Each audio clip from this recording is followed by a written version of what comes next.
Hi guys. Matagal itong kasama ko. Sko, anong oras na?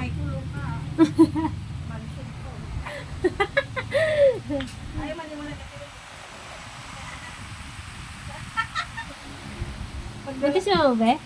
Buntis na ako. At nakarating na nga kami mga yab sa aming destinasyon. So bale, bawal ipasok yung tricycle namin dito sa loob. Kaya ang ginawa ng mga asawa namin ay hinakot kami pa konti-konti, yung mga bata at yung mga iba naming dala na pagkain. Sino yan? Sino yan? Ay, kadang ko na! So ngayon, babalik na naman yung asawa ko. Sunduin niya yung kumpare namin. Siya yung naiwan doon sa labas para magbantay ng pagkain namin. Tara. O, Luna kayo, Luna. Ang dilim naman, bakit? Flash mo. Wala nga eh. Merong flash yan? So ayan, naglalakad na kami mga yab sa pasok doon sa loob. Dahil malapit na lang din naman, so lalakarin na lang namin. Yung dalawang kasama namin na lalaki, kailangan nilang ipasok yung motor para mamaya pag-uwian na. Meron kaming brum-brum. Ayan yung kumari ko guys, natatawa na lang ko kasi kanina sabi niya, Lona, nagtitinda kasi siya ng Lona, may bit-bit siyang Lona. Bigat naman ang dala-dala ko. Tenya ka!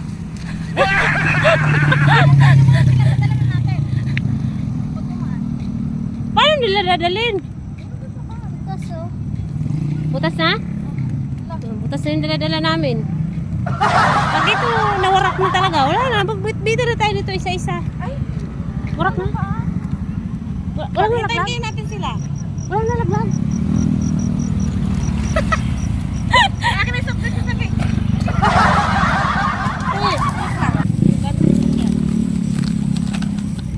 De! May pirat lang.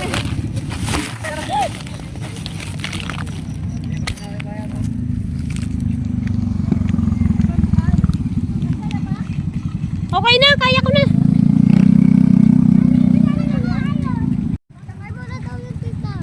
Ha?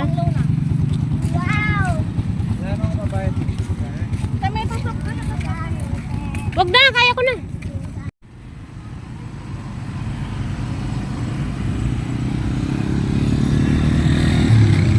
Ano ka pa dumalaging alika mo? Please go.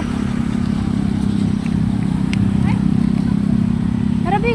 Dito, be.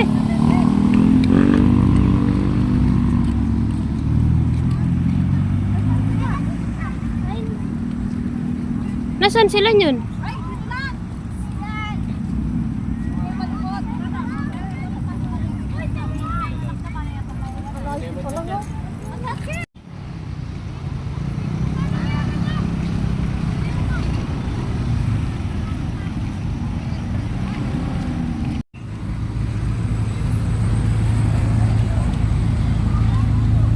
Bukar niya. Nasaan sila? Ala ka ulang sir. Pagtawagan mo kaya? Sila Michelle. Nasaan sila Michelle? Ayun, ayun sila oh. Tara.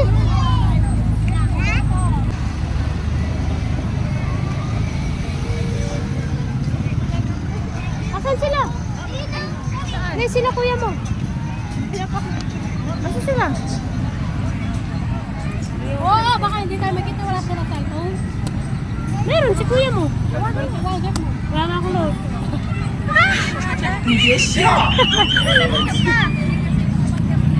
Dito sa lecture, saan pa tayo pupunta? Hindi, maghanap na tayo pwesto doon sana oh. Yung pwede tayo maglatag.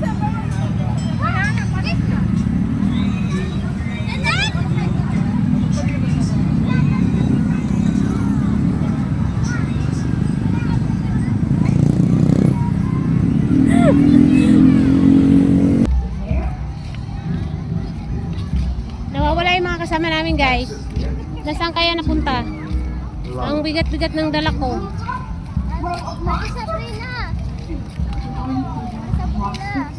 Umurin niya.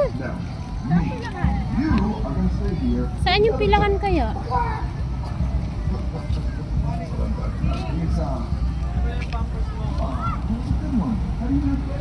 Malalabas ito sa ano na ha?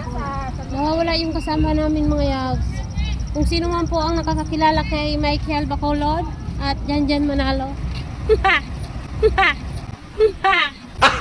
Gago! So Saan ba sila? Sabi nagpupunta kami. Ayun sila oh. Nakita ko na. Ayun. Ayun sila oh. Nakita ko na. Ayun. Diba ang talas ng paningin ko? Paano masabi? Ayun oh, sinasalubong na tayo. Ay, ang lagkit ng tingin sa akin ng asawa ka. Shh, huwag ka, maraming tao. Pag-uwi na lang sa bahay. Gago!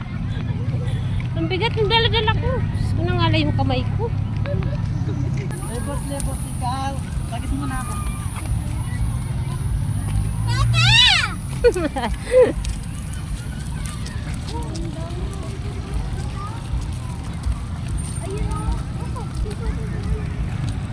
Kaya pa? Okay lang. Talaga ba kanya? Babe!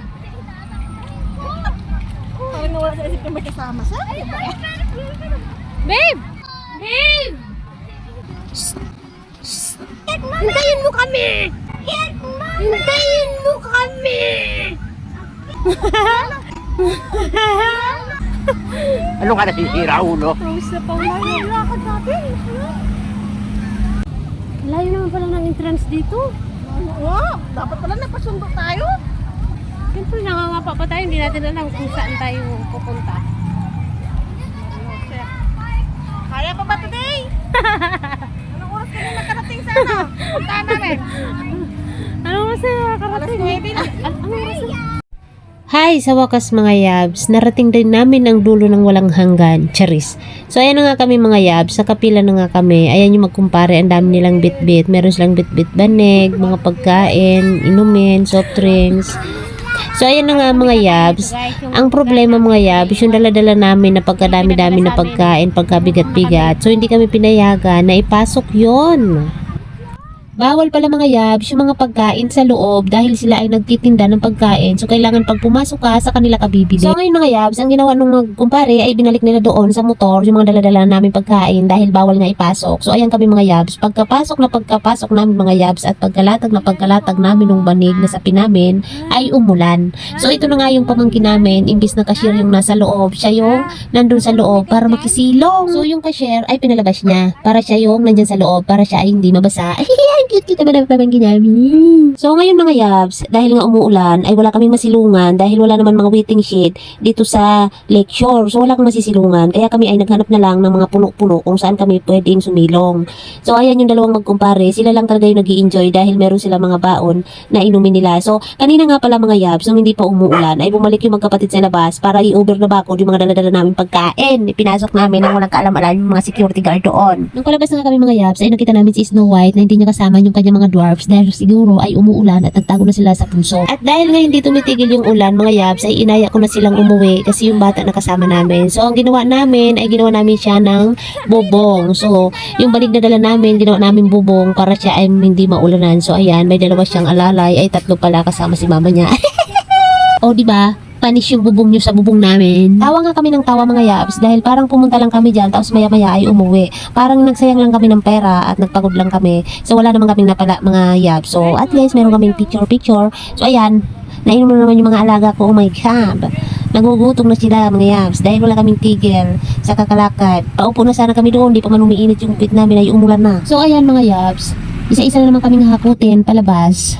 At nung pagka-uwi nga namin mga yabs ay kumain kami dahil kami ay gutom na. So, hindi nga namin nalabas yung pagkain doon mga yabs dahil nga lumabas si Haring Ulan. So, ayan, nagsikain na kami mga yabs dahil oras na din naman at maya-maya ay uuwi na silang mag-asawa. So, bye-bye mga yabs. Thank you for watching. Pagdating natin ng ulan.